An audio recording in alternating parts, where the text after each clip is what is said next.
Hi, I expect you can see these steri strips over my right eye.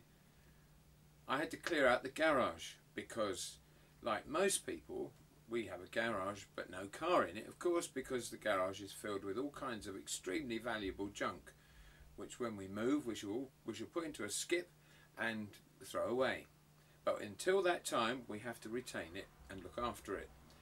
Then I was asked by my publisher to be ready to receive 2 pallet loads of books. And I went into the garage and looked, and there was no room for the books. And so I thought I'd better clear this thing. So the up and over door went up and I started to clear out the garage. I picked up one load of stuff, turned around to walk confidently out and smashed straight into the latch on the overhead door. Bang! And I stood there for a moment and I can't remember what I said, but I have a horrible feeling it's the sort of thing that vicars are not supposed to say. And then I thought that was really stupid. But then I looked at this task I had to complete and the deadline of the books that were coming and thought, I've just got to get on. So I carried on. I didn't realise that there was a fair amount of blood coming out. So by the time Pat returned, she first of all was talking to me and I was doing stuff and she only got this side of my face. Then I turned around and said, what have you done? And I said, oh, I banged my head. And she said, it looks horrible. I have to say, it did look fairly dramatic. And anything that, you men know what I mean, anything that gets that kind of response out of your wife, that's a result. That, you know, they're kind of, oh crumbs, you know, let me clean that up for you and all that stuff. So it was lovely. And I thought, what kind of an idiot does that? I know that there's this door overhanging. I know that it's way too low for me to walk under, and yet I walk into it. I almost expect, I don't know if you remember him, Harry Enfield. Do you remember his granddad figure?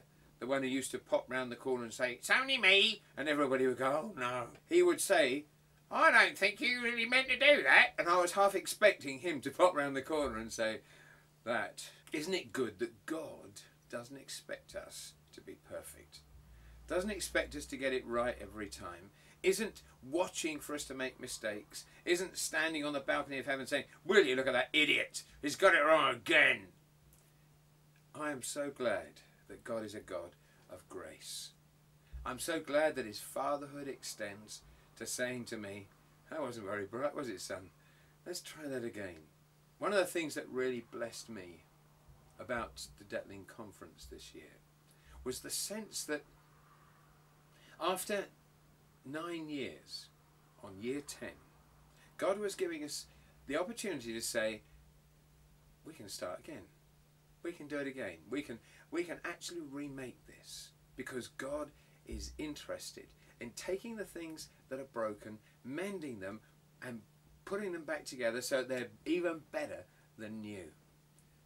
When I felt, as many of you know, that he said to me, it's not year 10, he concentrated my mind on the naught. It's year 0. I am starting this anew, and I'm taking your roots out of the past and putting your roots into the future. You're no longer rooted in your history, but in your destiny. And I really felt that I was so excited about that. Our roots are in our destiny.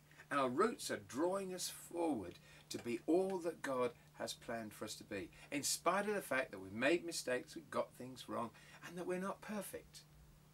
So I wanted to say that to you, that God is the God of the second chance, and the third chance, and the fourth, and the fifth, and the sixth, and the seventh, and the eighth, and so on. He never gives up on us because he's a dad. He's a loving dad. And he's determined that no matter how often we screw up, he will get us there. One of my favourite texts has always been that one in Proverbs that says, the perfect man falls 7 times and rises again. You know, I know. Number 7, perfect. The perfect man is a perfect failure.